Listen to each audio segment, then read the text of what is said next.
Now at 7 o'clock on WKYT this morning, Interstate 75 at the Kentucky state line is shut down this morning and will stay shut down for a few weeks.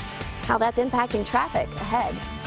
And Estill County leaders say they have a plan for testing radiation levels after radioactive waste was found in a county landfill. And we've been following the story of Lexington firefighter Matt Logston, who's also fighting cancer. We'll take a closer look at his story coming up.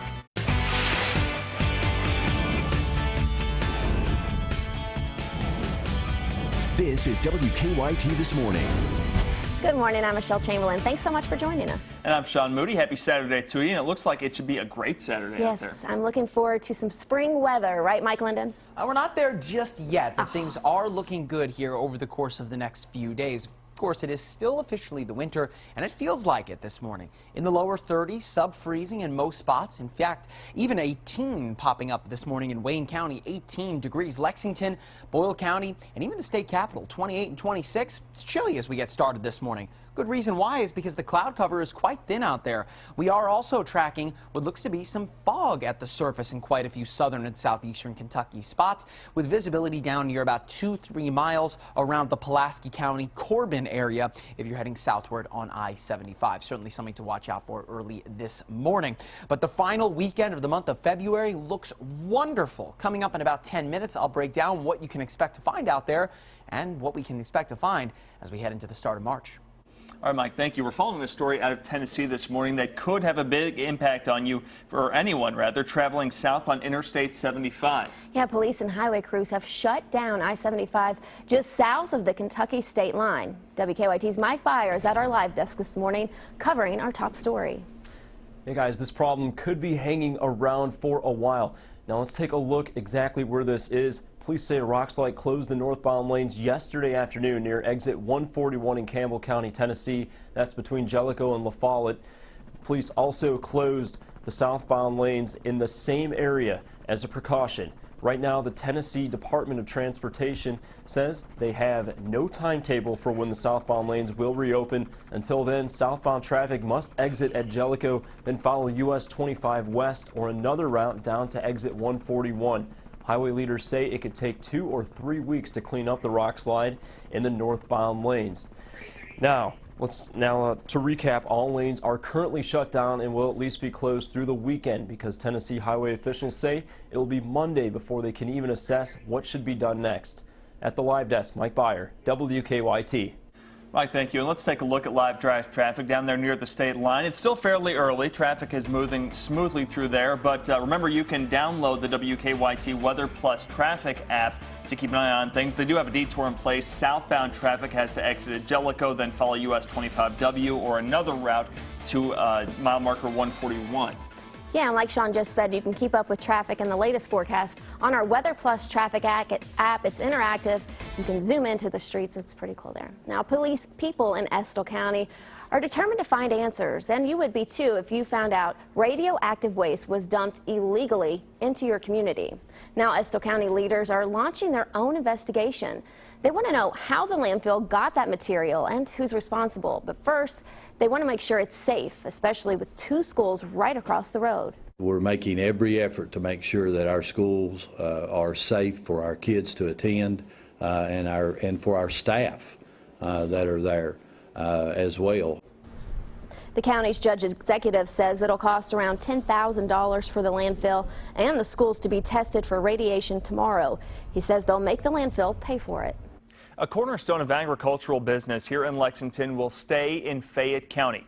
Mayor Jim Gray announced yesterday that the Bluegrass Stockyards will rebuild on Ironworks Pike near Interstate 75 across from the Kentucky Horse Park. That business was destroyed in a huge 3-alarm fire last month on Lyle Industrial Avenue.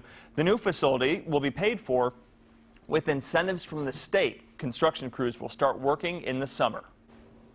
A terribly sad story. In Clark County, the community is mourning the loss of an 11-year-old who died from a massive heart attack earlier this week. The Clark County coroner said he had never seen a case like 5th grader Whitney Jackson's. He says Whitney had a genetic disease that caused this massive heart attack.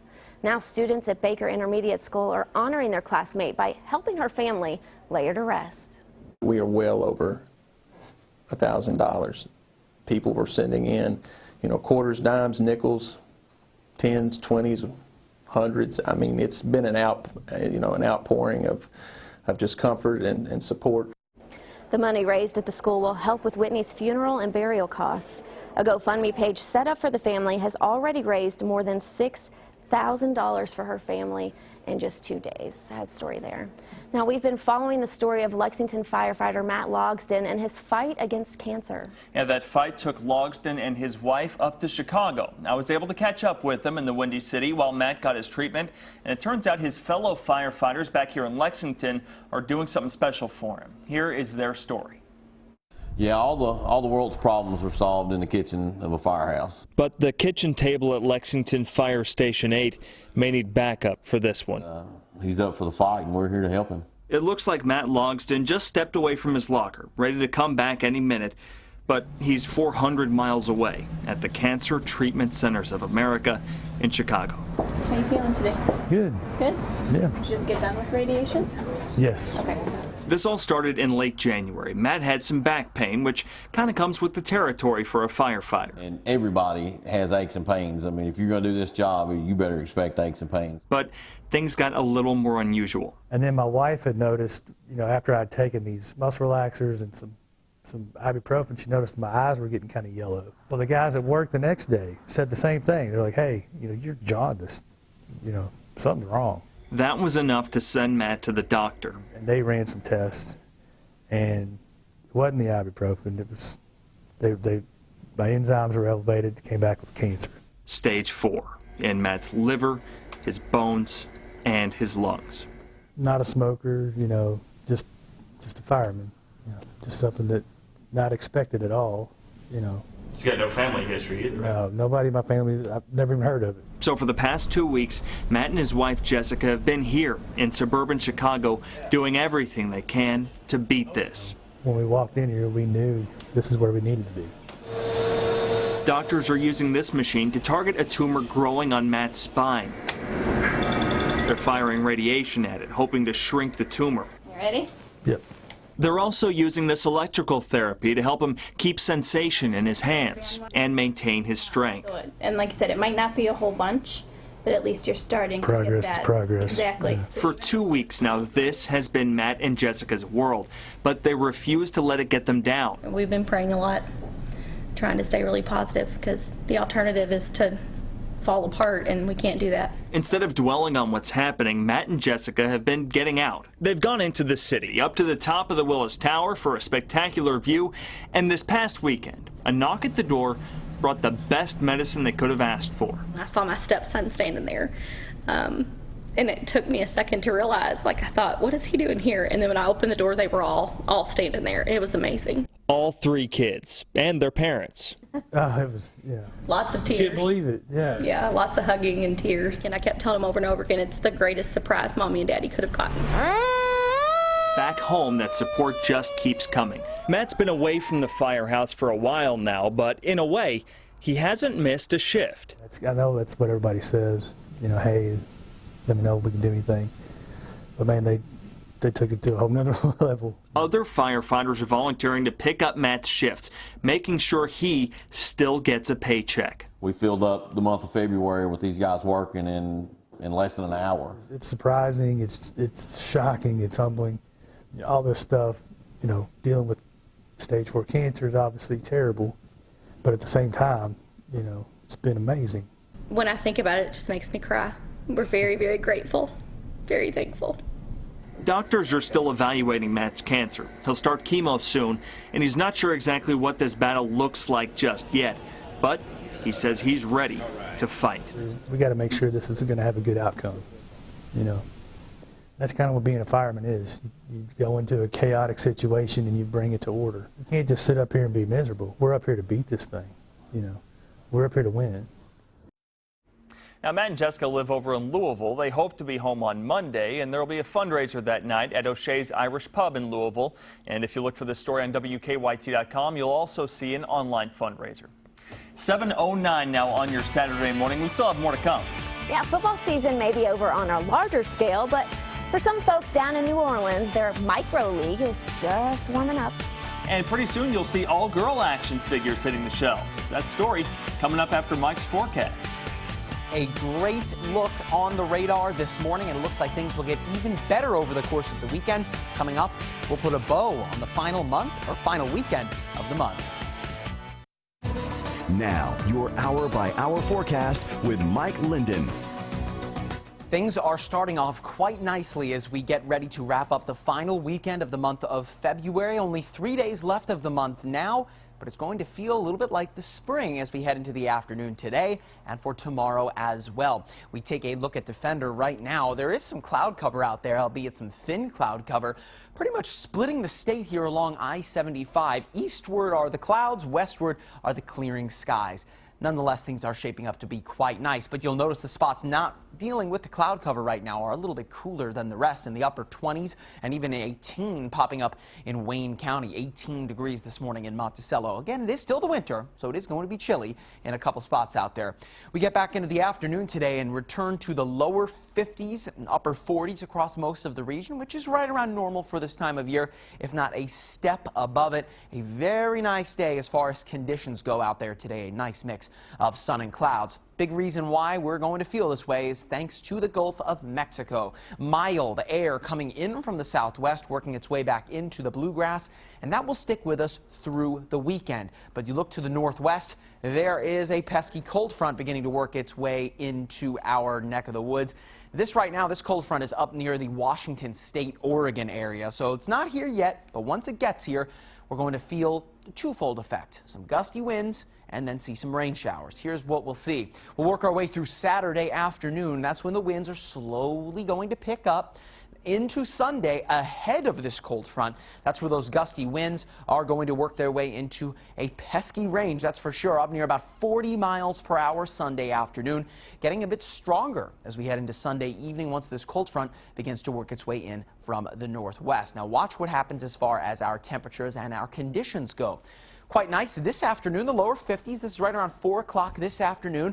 Then as we head into Sunday, temperatures once again looking to be quite nice. But as we head into Sunday evening, look what works its way in from the northwest. By this time, those winds already up near about 40 miles per hour. And then we get the moisture coming in behind the winds. Behind that moisture, things do begin to cool down a little bit, but it looks like by the time of the Monday morning commute, things should be calming down just a little bit. So the final 3 days of the month of February really don't look so bad. In fact, the next 2 look wonderful as far as temperatures go. Tomorrow is going to be windy. Let's not forget that, up near about 40 mile per hour gusts. But nonetheless, 64 degrees here in the winter. We'll take that any day of the week. Things get a little more muddle into the work week ahead of us, but boy, this weekend looks great. Yeah, I mean, you cannot beat those temperatures in February. I mean, it's late February, but still. About 22 days left in the winter season, so we are ready for the down. spring. Cannot wait. Yep. There's a new line of action figures hitting the shelves soon, and it's all girl superheroes. Yes, girl power, right? Mayor Maloney explains when the new merch soars into stores. To be a superhero, you need a crime. There's a car chase on the 112 freeway. I could do a car chase. Supergirl and her super friends will have a new life in Target stores. It's part of the DC Superhero Girls line, featuring action figures and clothes. And, you guessed it, all the characters have girl power. Fans will be able to see familiar faces like Poison Ivy, Batgirl, and Wonder Woman. Oh, I don't think you've ever known a woman like me. The focus on women comes after the new Star Wars action figure line famously did not feature any females, even though the main character of Star Wars, The Force Awakens, is Rey, a woman. The new class of superheroes will be soaring into stores next month. For Consumer Watch, I'm Mary Maloney. Well, that was great to know. When WKYT This Morning returns, we will have much more coming your way. Football season isn't over just yet for some micro coaches in New Orleans. That's ahead on WKYT This Morning. Welcome back to WKYT This Morning. It's 7:19 on your Saturday. Of course, we're well past the Super Bowl now, but that doesn't mean football season is over. Yeah, well, football season isn't over for some New Orleans would-be coaches who compete in a league of their own. Here's a story. Got him. Crushed him for no gain. Clutch play, clutch play. My name's David Haydell. Still can't handle 94. Commissioner for the Jefferson Orleans Electric Football League. Linebacker let him loose on that one. Electric football is a game that came out in the 40s. And what we have here is a naked bootleg. It still holds true to this day. It's a unique game. It's not a toy. It's a game. We keep stats all season long, and that to me, that's what makes it fun. All right, quarterback got the ball. It's not going to be like what we had growing up, where when you turn the switch on, everybody ran to the sidelines. Wrecking me with that inside pressure. If you play it enough, it's about as close to realism, you know, as any game. All right, completed pass. Alabama Crimson Tide. You actually have to coach. You actually have to strategize. Little option, little read option. All right, you're the coach, it's your players, it's your play designs. There is still some dumb luck because your guy can always run out of bounds at the 5-yard line. Roll Tide! It's like coaching a Little League team. You can tell them to do whatever, and sometimes they do, sometimes they don't. When they're running in mid-play and you got a guy that breaks a long run or dodges a tackle, you know, it's just like watching your favorite player on TV. Touchdown! Bears on the board. You'll drive home some nights and you'll be mad at a little player. Gale, please pick up that blitz. Oh, yeah, that's what I'm talking about. If you play it, you do grow to love it. You think I'm going to make it easy? The biggest thing is the camaraderie. It's the people you meet. As far as I'm concerned, it's the best game there is. Wonder if a mini Beyonce comes out and sings at halftime. Yeah, maybe so. It's 7:21 on your Saturday morning. There's still more to come. Sports is next. It's the Cats and the Commodores from Nashville later this afternoon. Jamal Murray has been on fire, and he could be SEC Freshman of the Year. We've got a preview of the Cats and the Doors coming up next. Get ready for what looks to be a wonderful end to the final weekend of February coming up. I'll show you what looks to be a little preview of spring here in the final days of the month. Just a few days left here in the month of February. In fact, 3 days left until we work our way into the month of March. And as far as spring goes, about 22 days away from the start of the spring season. But you get a little bit of a preview of it today. Right now, Defender is showing us some cloud cover over eastern Kentucky. I-75 pretty much splitting the state as far as cloud cover and fog goes this morning. You'll find that to the east, whereas things over on the western side are starting off a little bit clearer and therefore a little cooler as well. Look at spots like Pulaski County, Boyle County, even Wayne County in the teens. Compare that to eastern Kentucky, a few degrees warmer, but hey, still below freezing in the lower 30s as we get your morning started. But look forward for a day today that is going to essentially kick off the final weekend of the month, getting back into the mid to low 50s for our temperatures today. And as we see more sunshine into Sunday, aptly named, we could even be getting back into the mid to low 60s before all is said and done. Brian Milan is back in next with sports.